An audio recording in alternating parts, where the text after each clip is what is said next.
आपने कभी सोचा है कि आपकी रिसर्च का फाउंडेशन किस पर है? क्या आपको पता है कि थ्योरेटिकल फ्रेमवर्क और कॉन्सेप्चुअल फ्रेमवर्क में क्या डिफरेंस होता है?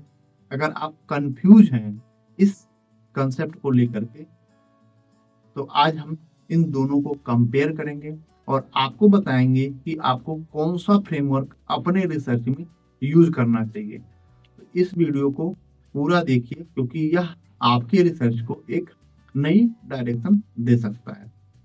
तो आज हम बात करेंगे थ्योरेटिकल और कंसेप्चुअल फ्रेमवर्क के बारे में। तो सबसे पहले बात करते हैं थ्योरेटिकल फ्रेमवर्क क्या है। यह वो फ्रेमवर्क होता है जो आपके रिसर्च को एक थ्योरेटिकल पर्सपेक्टिव देता है। मतलब यह फ्रेमवर्क आपके रिसर्च टॉपिक को किसी थ्योरी या मॉडल के थ्रू एक्सप्लेन करता है। अगर आपके पास एक एग्जिस्टिंग थ्योरी है जो आपके रिसर्च के लिए रिलेवेंट है, तो आप अपने रिसर्च के उस थ्योरी को, एग्जाम्पल के लिए अगर आप सोशल मीडिया का इम्पैक्ट स्टडी कर रहे हो, तो आप यूजेस एंड ग्रेटिफिकेशन थ्योरी को अपने थ्योरेटिकल फ्रेमवर्क के रूप में यूज कर सकते हो। इस थ्योरी के अकॉर्डिंग लोग मीडिया का यूज अपने नीड्स को फुलफिल करने के लिए करते हैं। अगर आपने रिसर्च के थ्रू या आप समझते हैं कि कैसे लोग सोशल मीडिया का यूज अपने साइकोलॉजिकल नीड्स को पूरा करने के लिए करते, इस तरीके से आप जो है थ्योरेटिकल फ्रेमवर्क को एग्जांपल समझ सकते हैं। तो हम बात करते हैं कंसेप्चुअल फ्रेमवर्क।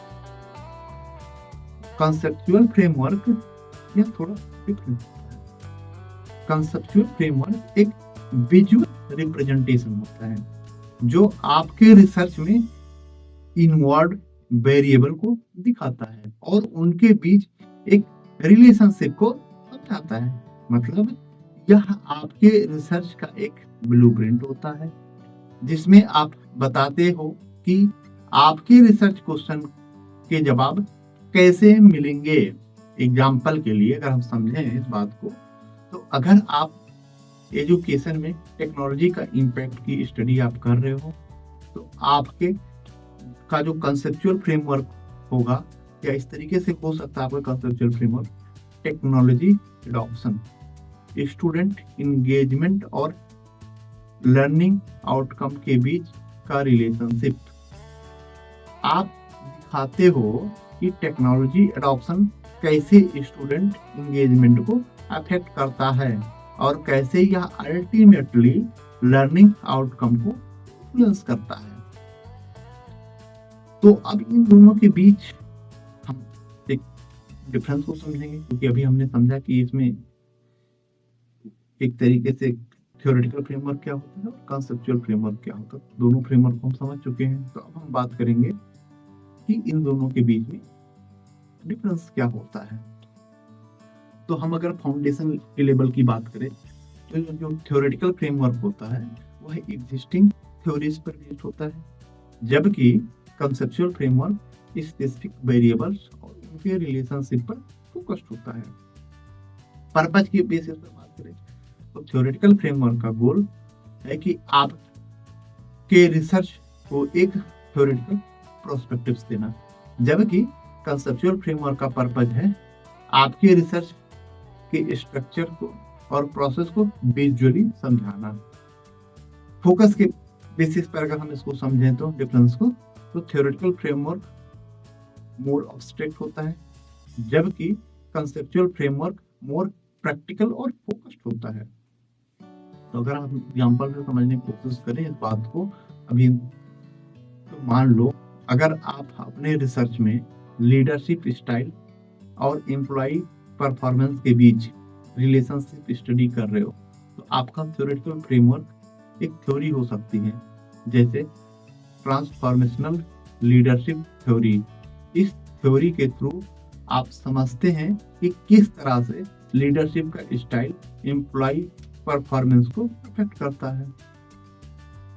अब दूसरी बात करते हैं, आप कंसेप्चुअल फ्रेमवर्क यूज करते हो तो आप वेरिएबल दिखाते हो, जैसे लीडरशिप स्टाइल आप दिखाते हो कि किस तरह लीडरशिप स्टाइल का इम्पैक्ट परफॉर्मेंस पर होता है, और आपका रिसर्च क्वेश्चन इस फ्रेमवर्क से आंसर होता है।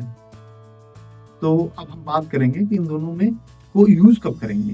अभी तो हमने डिफरेंस समझ लिया, तो अब इसको यूज कैसे करेंगे उस चीज को भी समझना बहुत जरूरी होता है। तो अगर आपका रिसर्च किसी एग्जिस्टिंग थ्योरी को टेस्ट कर रहा है तो आपको थ्योरेटिकल ग्राउंडिंग चाहिए, और अपने रिसर्च के लिए जब आपको थ्योरेटिकल ग्राउंडिंग चाहिए तो आप थ्योरेटिकल फ्रेमवर्क यूज करेंगे। अब हम बात करेंगे कंसेप्चुअल फ्रेमवर्क के।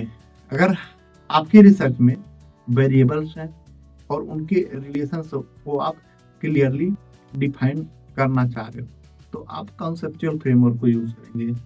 यह आपको रिसर्च डिजाइन और मेथोडोलॉजी को क्लियरली, बहुत ही ज्यादा क्लियरली डिफाइन करने में और दिखाने में हेल्प करता है। तो इसका प्रैक्टिकल एप्लीकेशन से समझने की कोशिश करते हैं। मान लो आपका टाइटल है impact of online learning on student performance. इस टॉपिक पर जब आप रिसर्च कर रहे हो तो अब इस चीज को थोड़ा सा समझते हैं। हमारा ये जो टॉपिक है इस पर आप रिसर्च कर रहे हो, अब आप ये चाह रहे हो कि हम थ्योरेटिकल फ्रेमवर्क और तरीके से, मान लो कि इस टॉपिक पर आप रिसर्च कर रहे हो तो अगर हम थ्योरेटिकल फ्रेमवर्क के हिसाब से देखेंगे तो आप कॉग्निटिव लोड थ्योरी को अपने थ्योरेटिकल फ्रेमवर्क के रूप में यूज कर सकते हो। यह थ्योरी आपको बताता है कि एक्सेसिव इंफॉर्मेशन ओवरलोड लर्निंग को अफेक्ट कर सकता है। जबकि हम कंसेप्चुअल फ्रेमवर्क की जब बात करेंगे तो आप कंसेप्चुअल फ्रेमवर्क में वेरिएबल दिखाते हो। जैसे हमारा जो टाइटल था ऑनलाइन लर्निंग वाला, तो उसमें online learning platform, student engagement और एकेडमिक परफॉर्मेंस, ये तीन इंपॉर्टेंट पैरामीटर हैं। आप दिखाते हो कि कैसे ऑनलाइन लर्निंग प्लेटफॉर्म का डिजाइन एंगेजमेंट को इफेक्ट करता है और अल्टीमेटली स्टूडेंट का परफॉर्मेंस भी उससे इम्पैक्ट होता है।